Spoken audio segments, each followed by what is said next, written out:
Okay, on the bench today we have an RCA Radioloa 18.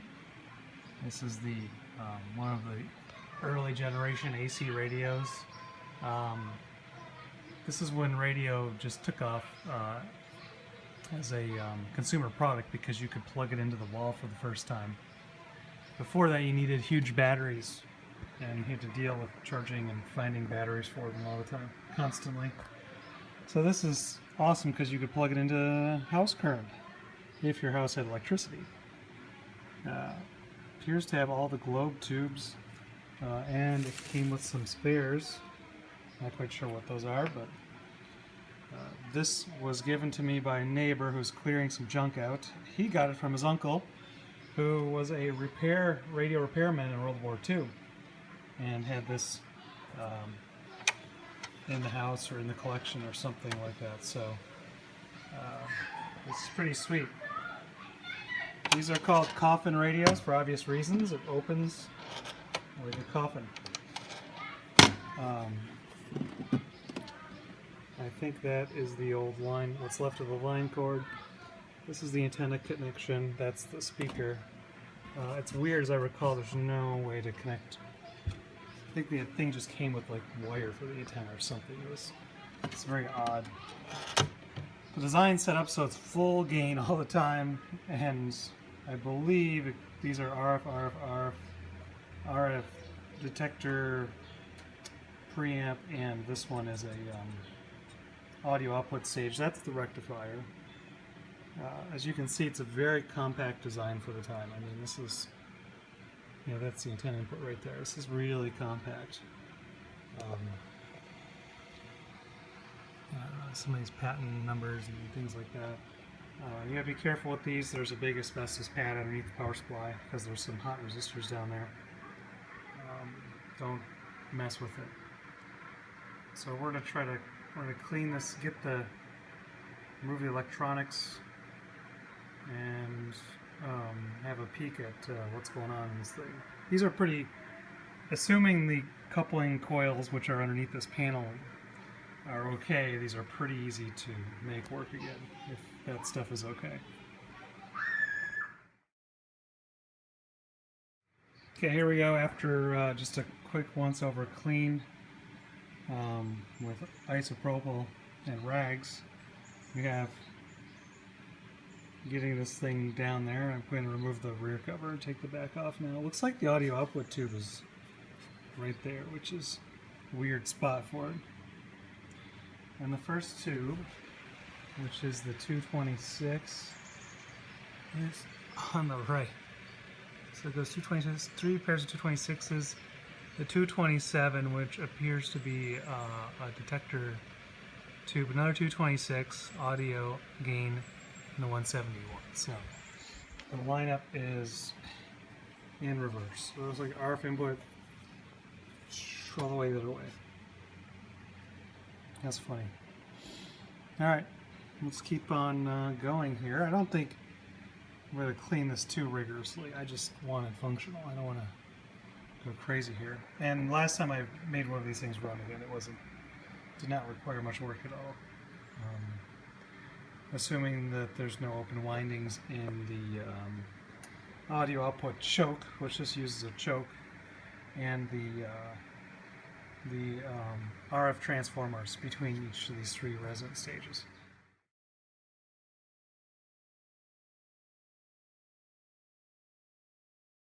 Okay, radio unit's out, and I've just kind of gotten some of the dust out of the bottom. A little worried about that because I think there's asbestos underneath that one, but just wanted to kind of clean it one step at a time. Just get some of the dust out. It doesn't have to be perfect. And here's the radio so far, as I clean as I go. This is where I'll be spending some time on this one here. So we'll take see if we can get the power supply unit out next. And I believe that the switch is actually hardwired into it. So we're gonna have to unscrew from the front. Well, that's really great how they did it with these screw terminals for everything. It's just awesome. Easy to get in there and service. Okay, so power supply unit's out. We are not going to mess with the asbestos pad on that at all. We're just leaving it. We're not going to dust up or anything. We're just going to leave this case as is. And we're going to take a look at the power supply unit and the radio itself and diagnose some things and see what's going on with this thing. Okay, so let's see if these 1920s capacitors are okay. So here we are. Should be a half microfarad run, the C2 range.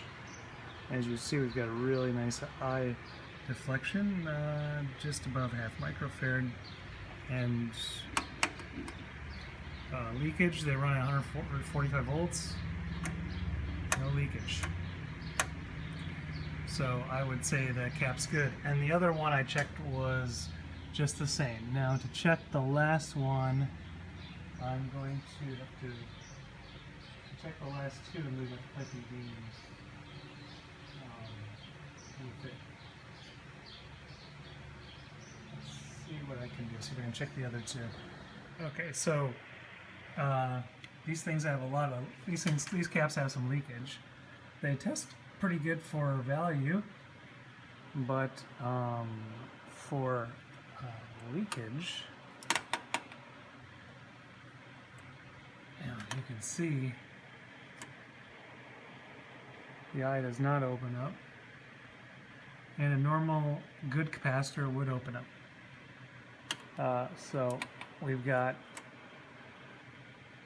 some serious leakage, but you know, it's funny because these caps are actually the decoupling ones, and they're parallel with these two resistors, which check out okay. Like 33 and what the heck is it? 43K and 16K. So I don't think that the resistance is that much across the capacitor. So you could, it's definitely working like a capacitor still. So you could might be able to get away with just leaving them in there. The only downside would be if they do short out eventually or crap out, then they're going to change the bias of those tubes, which might cause a break in the transformers. It might pull too much current and burn out a transformer. So that's the risk you take if leaving these things in there. So I'll have to think about that one, what I want to do, because I don't want to, take them out if I don't have to, and keep the radio as original as possible. Okay, so if you check the leakage on these power supply caps, they'll test leaky. Interestingly enough, they measure good, but they're all a little bit, they're all leaky. So, not sure what, this is a mic and paper cap. These are paper caps that are on here. These are 1 microfarads and a half microfarad output coupling cap. So I think the power supply ones I'm definitely going to change because I don't want to damage the transformer. It's something that is going to be painful to replace if needed. Just for fun, let's test it with the cap checker thing. Look at that, 1.5 microfarads, 1.2% loss, 0.22 ESR. That's terrible, actually. I bet this radio will probably run with very low power. I tried it with these old caps in it. So, there you go. So, I've got, I've put a lot of thought into this, and I think that I don't want to take this out and restuff it because I don't want to fatigue these metal straps that are bent over. I mean, I've seen other people remove this. I don't want to mess with it because I get the feeling that the next person that fixes this radio after me will probably break these tabs straight off. So I added a fuse in over here to the power switch, and I did have to drill a hole right there for my screw to hold it on, but that's the only hole I drilled. I added this terminal strip here for the caps, and I've got these Nichicon 250 volt. Well, they may never have to replace these. These caps, these poly caps. So these should be the power supply caps. And just for fun, on the output, instead of 0.47, which is what came, which was originally on the power supply, I'm going to go for I'm going to try to turn up the bass here and go with a 2.5 microfarad cap, and see how that sounds, just for fun, because I have a bunch of them. So that'll be the power supply. I'm not quite sure if I care about the decoupling caps on the receiver yet, because they are leaky, but they're not affecting the bias resistance on the radio itself. Because the bias resistance is the bias and the plate. See, yeah, those are going across the plate, and these are going across the cathodes. So they're not, you know, if they shorted, if these shorted out, the radio would blow the fuse. If these leaked, then who cares, because they would just get warm, because we just have a little bit of, we're just going right across the 145 volt line, so it would pull the 145 volt down. And these guys, if they shorted, I don't foresee them doing anything other than screwing up the bias for the other tubes, I suppose. So, we'll see. We'll see if we want to do those caps. I mean, values test okay. They are leaky though. So we'll keep going. Okay, I've completed the power supply here. We have a 1 amp fuse. Actually, I might put some liquid electrical tape on this, but that's not terrible. So we have the 1 amp fuse right there. We've got the power cord, a new grommet for that. And I'm using 3-prong, so it's actually grounded to the chassis. Here are all my capacitors. I'm going to try to pump up the bass with a 2.5 microfarad for the audio output capacitor. See what happens. And here's the neutral, hot. There's your power switch. So everything looks good. I think the next step is to see if actually to move over to the radio side and see what happens when we power this thing up. Okay, I added one more thing, drilled one more hole in this radio. I added a strain relief for the power cord, because I just don't want this thing to be pulled out of here. This will be my house somewhere. Who knows who will be plugging it in? Maybe my kids. And I just don't want the power removed and yanked out of there. So I've got the fuse set up right now. I put a 1 amp slow blow. This radio is rated at 50 watts, so I think I need to just measure the current going through it as the tubes warm up to see what the filament, initial filament draw is, because the fast blows will blow oftentimes while filaments warm up. So I've got to check that out. But the power supply is done now. It's totally done. So I'm going to move on to the radio itself and replace those leaky caps. I've decided to do that because because I just don't want the caps to fail and then bias the tube into a weird mode and cause a short circuit. So that's what we're going to do.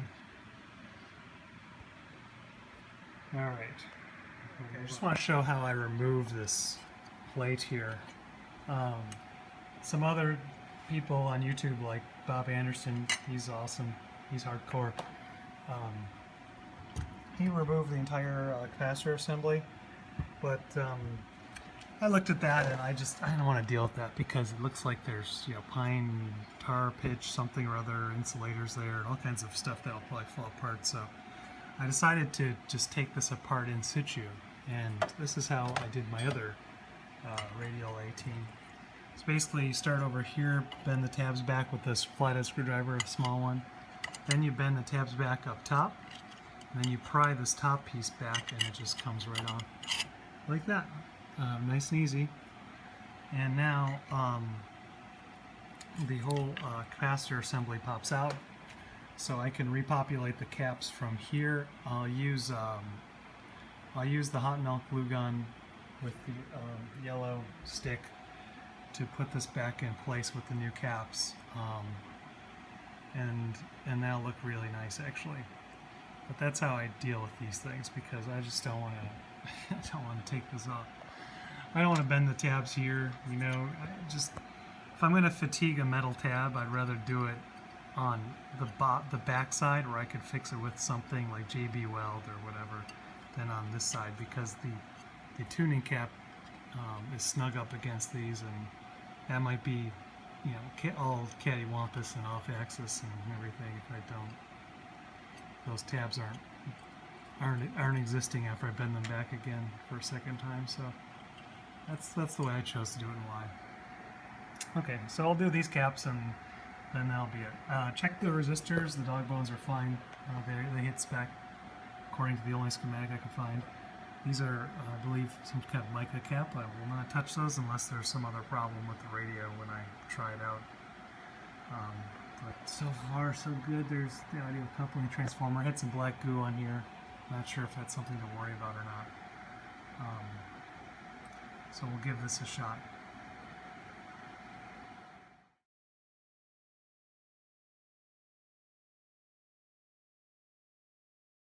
Okay, here are the caps restuffed in this unit here. Much smaller than the originals. And I have a code on here, but I'm not sure this correlates to a date. Maybe it does. I don't quite see all of them. Yeah, look at each one's 2 half microfarad caps rolled into one. So I'm using hot milk glue, yellow stick, and just getting that plate on there. Then I'll put this back in, do the same thing. Hit the thing with heat gun to melt the wax a little bit. I mean, given the fact they use beeswax, I think hot milk glue is okay. It melts at a higher temperature than beeswax. So let that dry and move on to the next. Mounting this plate, and then we're ready to try this. Here's the restuffed cap box. I just hit it with the heat gun to spread the surface wax around, and it looks pretty decent. Doesn't look like, well, if you look carefully, I guess you could see that someone got into it, but it does look pretty original. So that was fairly successful. And I think this thing's ready to go. So what I'll do is I'll set it up on my bench with the power supply and get everything set up to do some audio testing. See if we get any signals with it.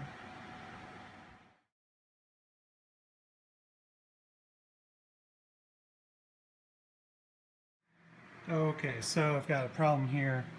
The 165 line, I'm only getting, when I power this thing up, I'm only getting 124. And on the 145 line, I'm getting 10 volts, so 10 is way too low. So obviously something is shorted out. I bet it's the audio coupling transformer in here. I think it's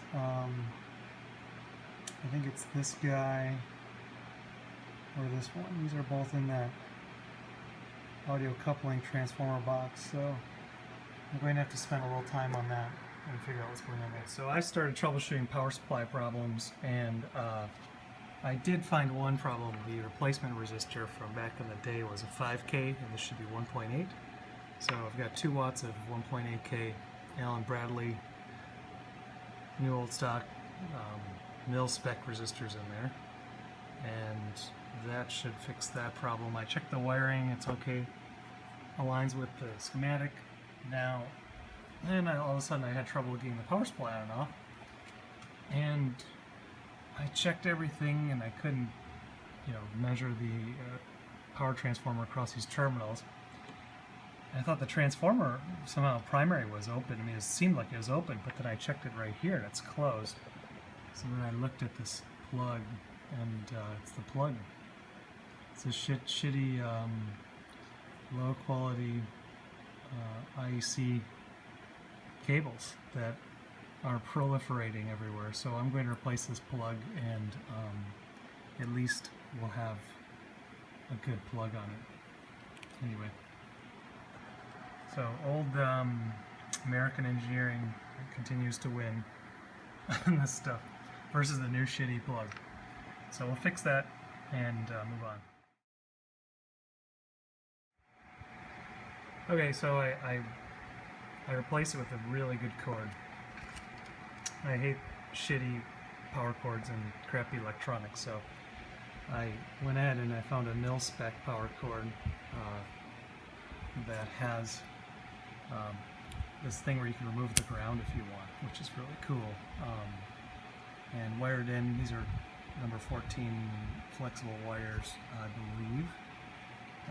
And we even have the old part number for whatever this thing came out of. This is a very solid power cord when I dressed the wires, and I was just really impressed. The wires are tinned inside here as well. It's awesome. The cloth that you see on here is just wrapped around it for ease of flexibility. But the wires are rubber and they're really in good shape. So we'll give this a shot and see how things work. Again, we'll try the power supply one more time with the right cord in place. Power supply went up to like 190 volts or so with this 8K load on it. So it's definitely working. And I've loaded both the 145 volt side and the other side. Let's see if we can turn it on. There she goes. There we go. This is the 145 volt side with 170 some odd volts after loading it. And then the other side is 217 unloaded. So turn this off. So she's doing pretty good. So power supply is definitely cooking. Oh, whoops, this should be on 120. Now let's check. Let's check now. Here we go. Let's check this loaded. Let's give it a shot. Okay. Much better. Yeah, 150 or so. Much better. Much better. 180 unloaded. Okay. Yeah, we're happy. Power supply looks pretty decent, and now we could check. I'll load the one high voltage side. It's hard to do this with one hand, so this is a 145. Oh yeah. It's 160 170 volts. Okay. Yeah, I think the power supply works just fine. So, we'll check. I want to check some continuity on the radio side really quick and see what's going on over there. If we have a short or what the heck's going on. The radio appears to be working, but the B plus voltages are kind of low. I checked all the tubes. I found that this one and this one, the 226s, I need to reflow the pins on those two. And then this type 80 is testing weak on emissions. There's one of the there's the other. So I suspect, and of course one is stronger than the other. I wonder if we have a problem here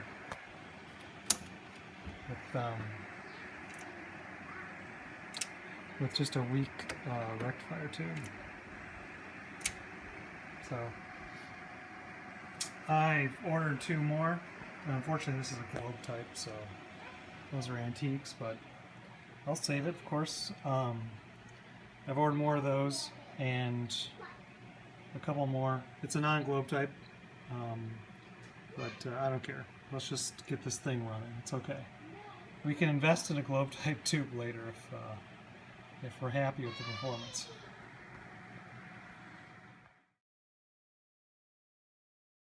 The radio only draws like 11 milliamps on the 165 side and 16 on the 145, although the voltage continues to be low. You couldn't? There, look at this. Still 100 volts. Okay, I'll help you in a second. I'm just going to do a little radio experiment here.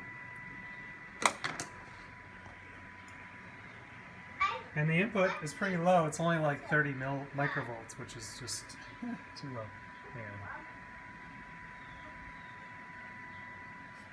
see what this does. This is the feedback.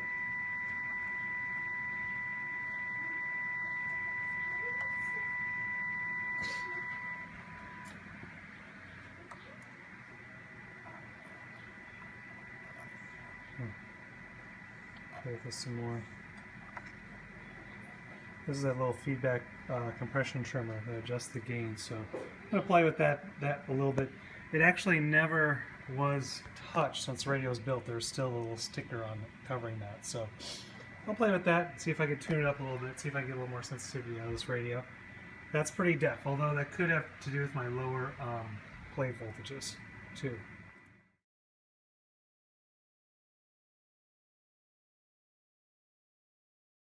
Okay, so now that even though my rectifier is a little weak, we'll continue with some more experiments. So here we have the radiola, and what I'd like to do actually is measure the transfer function of the TRF tuner, because this is a TRF set, and it's a variable bandpass filter. So what better instrument to do that with than a vector network analyzer? And specifically, I'm using the Nano VNA because I don't want to damage my expensive stuff. And I figure if full plate voltage falls across this, I'm not going to worry about it. This is $34. But it won't, because I'm hooked to the grid of the detector tube with a 10x scope probe that's fed through here back to the input. So channel 1 is hooked to the grid of the 227 detector tube, so it's connected right there. And then the output of the Nano VNA is going through this attenuator. I don't know what the insertion loss is. I thought it was more than 0. I think it's got a little bit of insertion loss. That way I can control the power here and turn that up a little bit. Then the output of that is fed right into the antenna port, and then of course the antenna rheostat is there, as you can see. So basically the Nano VNA input is connected right across here, and we're going to measure the relative S parameters, the relative gain. So let's turn this up and see what we got. Oh, there we go. Let's give it a little more. Oh yeah, there's a nice strong signal. Look at that. Okay, here we are sweeping the 100-year-old radio. Now let's change the tuning capacitor, right? Oh yeah, look at it, we go higher. Looks like the gain is pretty flat for frequency, although I may be saturating it. We'll have to play with that a little bit. As you go higher, it actually broadens a bit. You know, it goes past 1.4. Let's see if we can go stimulus. Let's see. Stimulus. Stop. Let's go to 2 meg. Okay, let's see how high this thing goes.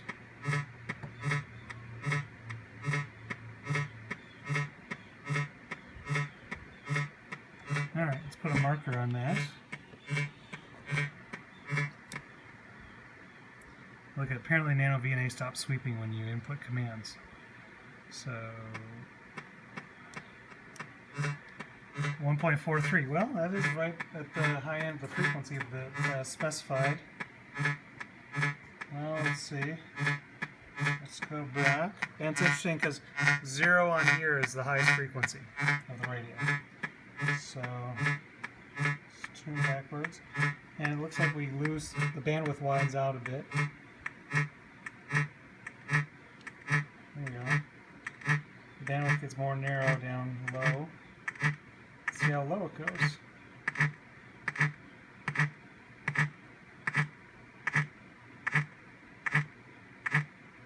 The gain's pretty flat, but it could be.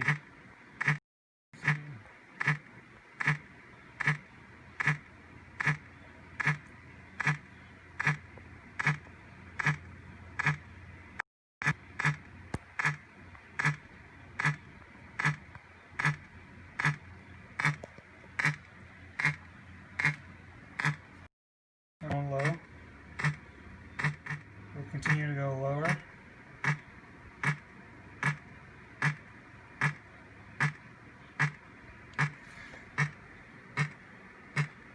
And this thing, oh man. Well, looks like we ran out of points. Alright, let's see what the marker says there. How low did we end up going? At the maximum mesh, which appears to be 530 kilohertz. Let's bring, yeah, 530. Okay, so 530 to 1.4. Okay, very interesting. Now let's put some markers on this and let's see what and the Nano VNA has got, you know, it's got its weirdness. Let's put some markers on here and see what kind of bandwidth we're getting. -9 relative, so -12.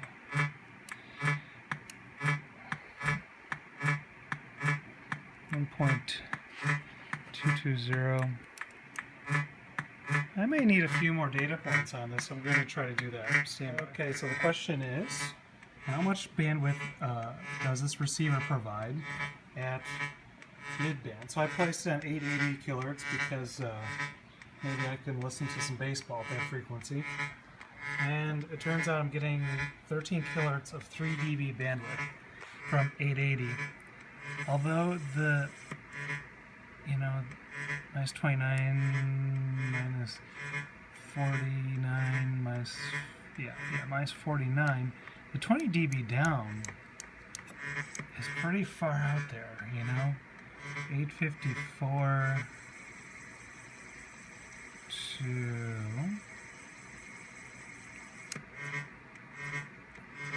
909. So okay. So it's like 55 kilohertz at 20 dB down. And the slope isn't that great, so I also dropped the amplitude down, but it doesn't seem to make a difference. I mean, here we are full gain. There's the receivers. Definitely not saturating here. Probably lower. Actually, yeah, and looks about, the shape looks the same. Stimulus display reference level. Oops. Alright. Anyway, very cool. That is the S. We are looking at the S parameters of the Radioloa 18, which no one ever gets to see. And I'm sure I'm not sure how they measured it in the first place. Maybe they did measure, maybe they didn't. We're getting 13 kilohertz of bandwidth there, independent of the amplitude.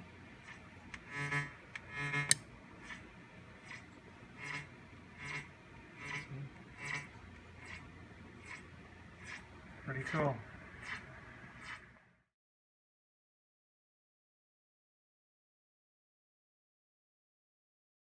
Okay, so this rectifier tests better than the other one. The other one was just in the bad zone for emission, whatever that means. So let's try this one in this radio and see if we get some action out of it. Okay, so this is interesting. So here's the other rectifier tube, the stronger one, and 152, 122. Okay, so I was getting like 170 something up here, and definitely the 130s down here. So I think there's something else pulling the current down in this thing. So I'm going to take a look at those audio coupling transformers. I wonder if they're doing something bad in here.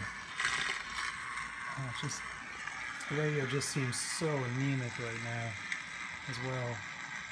And the other one's just pulling in stations, so give it a shot. Draw on the two phases. This is the 145, and that is the 165 volt draw. Again, it's a little low right now, but this radio's working great now. You know, right now with David, with that new I've got this really nice speaker I'm going to use with an impedance matching transformer. I like that lineup a lot. Next question comes from Tim Britton. Let's see what else we can tune in.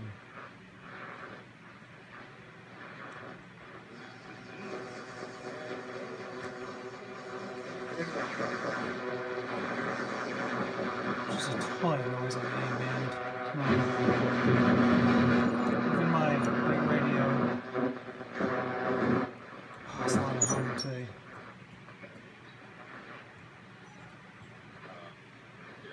That's just where we were.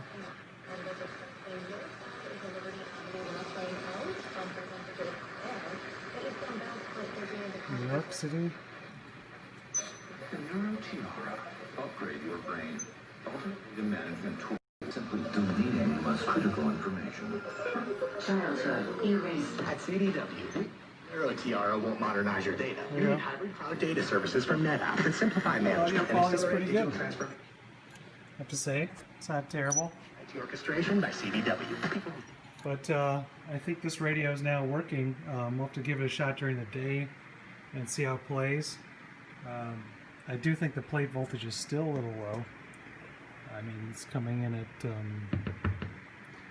oops, hang on. It's coming in at, you know, 125 there. Looks like we're at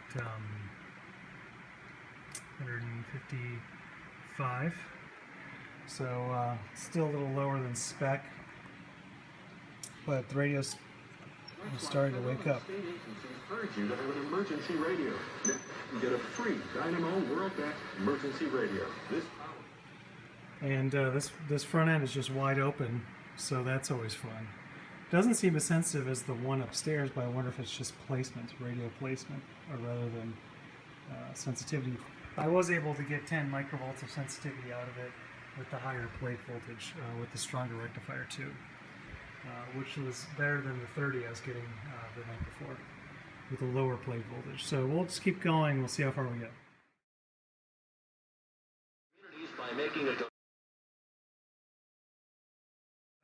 Looking at a screen cap from what Bob Anderson did with his, I'm just comparing my values, capacitor values, and audio transformer values. Audio transformer values are identical. Cap values are identical to what Bob did. Here's one. This is the cap that is right there. 100. Bob measured like 200 puff. I'm measuring. Okay, it's got the measuring mode. Yeah, maybe 160, closer to specified. 175, and then leakage, none to be had. So. Every cap test like this, they all test good and everything pretty close to what Bob measured. Cool, so we'll keep going. I think I'm going to look into this thing a little bit. He found that his system, his receiver performed better without the gimmick. So I might try taking that on next and see if that fixes it. Okay, so removing the gimmick gave it a lot more gain. Actually, I mean, we're picking up stations we didn't before. The other innings 2 through 6, he gave up just 1 walk and struck out 5. So, innings. Overall, 7 strikes.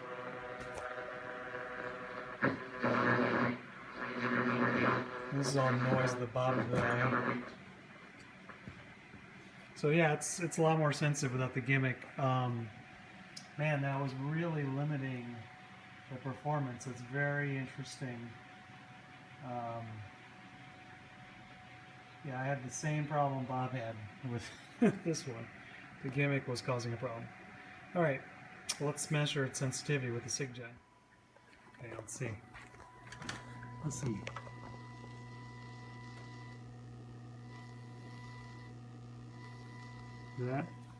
That's 3 microvolts at 50 ohms, which is better than yesterday, where the best I can get was 10.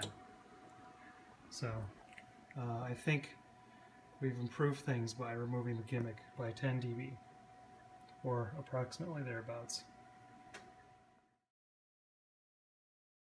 Okay, here is the cabinet after some application of Howard's Restore Finish. I think it turned out alright. I mean, we're gonna let it dry. Here's what I use.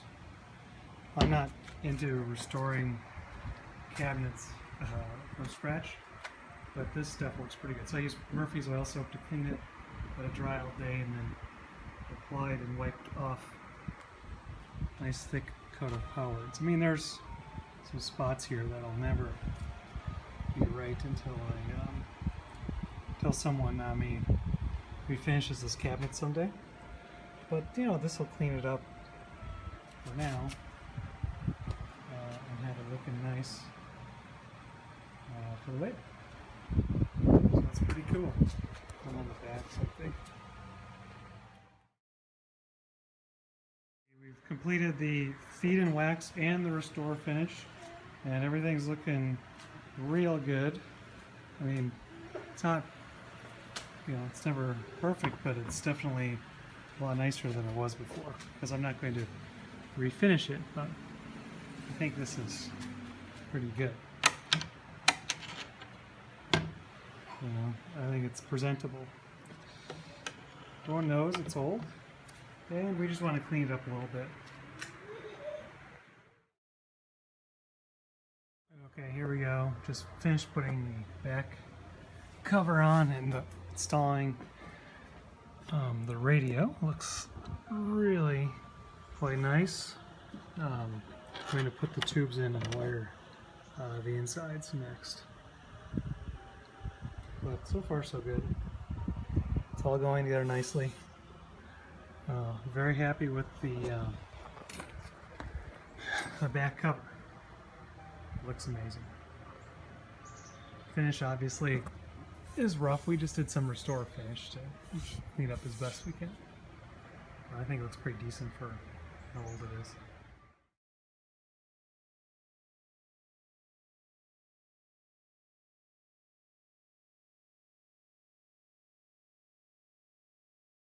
Alright, here is the radio completed.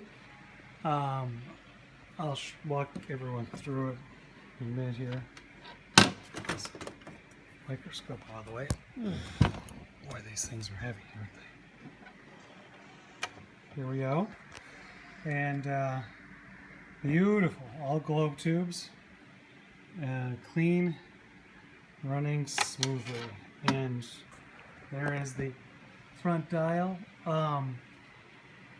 It's actually, I have a dial light on there. It's hard to see. Here's what I did. I don't have the metal piece that goes on here right now. So I just took a lamp and I heat shrunk a little bit of tubing over it to cover it, and so at least I have some illumination. And the signal just awesome. School goes on. Staples has everything to start the year right. I mean, it's got tons of gain. Laptops to Mac. Sounds great. I'm using this old This speaker week, right 10 there. packs of Crayola fine tip I like to markers, use old hi-fi speakers for these things, so they sound awesome. 12-pack markers and 12-pack colored pencils with sharpener are just 97 cents. To a critical point where we're going to be damaging a generation of kids. Yeah. Kids between, you know, 1st and 12th grade. Wow. A cohort of kids. Really good game. Jesus, lay not any of the diseases of the Egyptian upon us, but have mercy, O God. Father, Lord God, and we should call upon. A lot of gain here.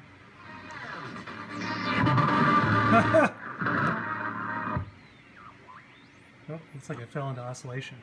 Okay, we're going to have to do some alignment with the little feedback capacitor. She fell way in. Here.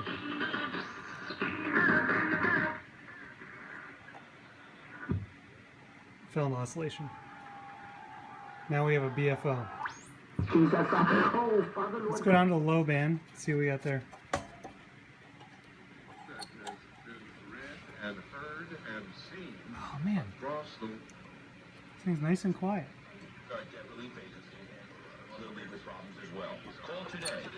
Nice. Distant tables is what she describes as a Oh, more this thing elegant sounds great. solution. We're supposed to be 6 feet apart. Fine, but if you've got 8 people This standing thing around sounds that table, so those good. people are no longer- Here you go.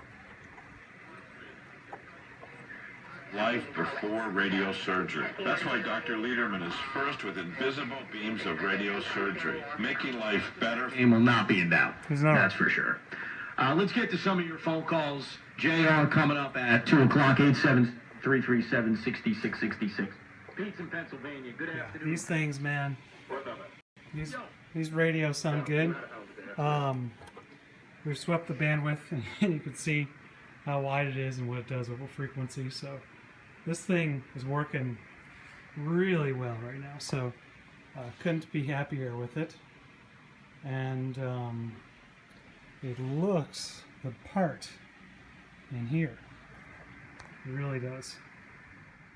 Here's just a video of it again without the light on my camera phone here. There's how I've got the light. It's not perfect, but it allows you to get a little dial light going on. Here we can see the tubes lighting up. That's the 227, nice and bright there. This is the detector tube. These ones are a little hard, the 226s, to see. There's your rectifier. This thing is performing wonderfully right now. Cool. Thank you for watching.